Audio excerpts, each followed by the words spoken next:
I have ME, also known as chronic fatigue syndrome. Postpartum anxiety. I neglected myself. I suffer from anxiety and actually I have addiction issues from the past. I had like COVID pre the booster.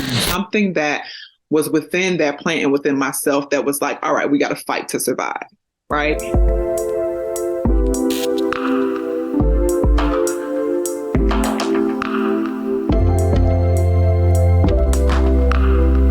And I don't know if it would be presently on this earth. I was deep in the darkness of postpartum anxiety as you're, wiping down the leaves or as you're watering or checking for pests or removing yellow leaves. That really kind of helped me realizing how powerful plants are. It just is magic. It's like being a fairy and sprinkling fairy dust everywhere and just, seeing things happen.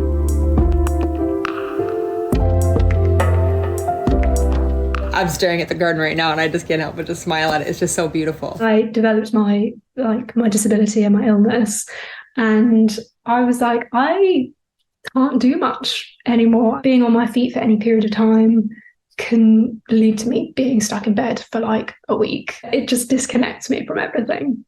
That is a practice of being mindful, unapologetically being myself in the plant realm, because it is a space where you don't see a lot of people that look like me. Your focus is just on, I'm here right now, making sure I give this plant enough water.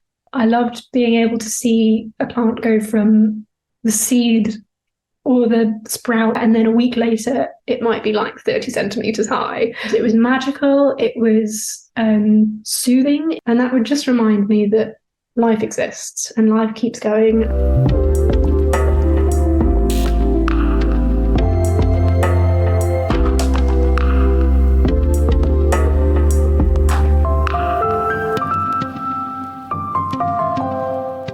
Living in Minnesota, there's times in the winter where we only see about 8 hours of sunlight a day. So that alone, that level of darkness per day can kind of put a damper on someone's mental health. This is like a happy light times like 100. Like waking up in the morning, and even when it's dark in the morning, you come out here and you just get to see that big, bright, beautiful garden. Like you can't help but have a smile on your face.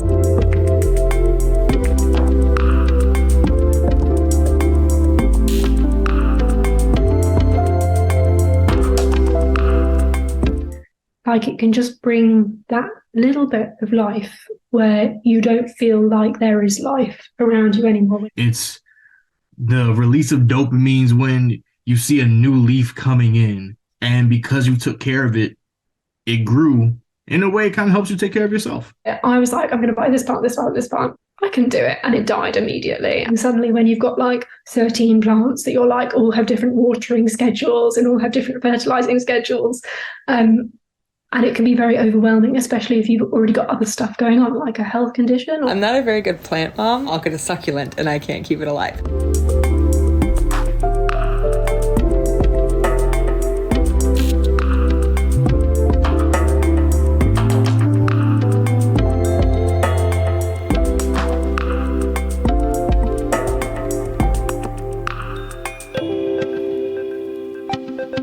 They'll tell you like, okay, you need to refresh your water. Okay, I get reminded like, oh, time to have plant food. Super easy step. Add a little bit of plant food in the water and mix it in and boom, and they're just growing. It's beautiful. Even me being a horrible plant mom can grow a beautiful garden that can feed our family. And my 2-year-old, he likes to come out here and like before bed, he'll like to say goodnight to the babies. And I'm like, I hope you sleep well. I hope you grow big. Just instilling a little bit of like empathy for plants. And it's beautiful.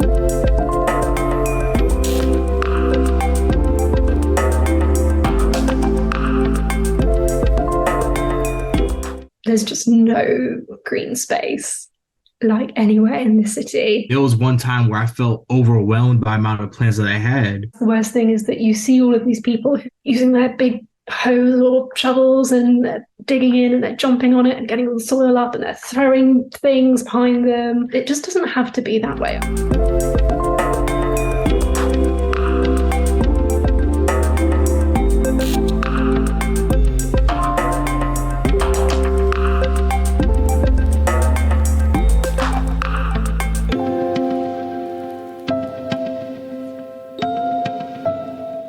I think it's It's so clever and it makes it so easy to do. Being able to nourish our bodies versus having the barriers that maybe some people aren't able to get to the grocery store. I feel proud of me for taking care of them. I feel proud of the little baby plants for growing so strong and beautiful, and grateful because they provide sustenance and they provide happiness.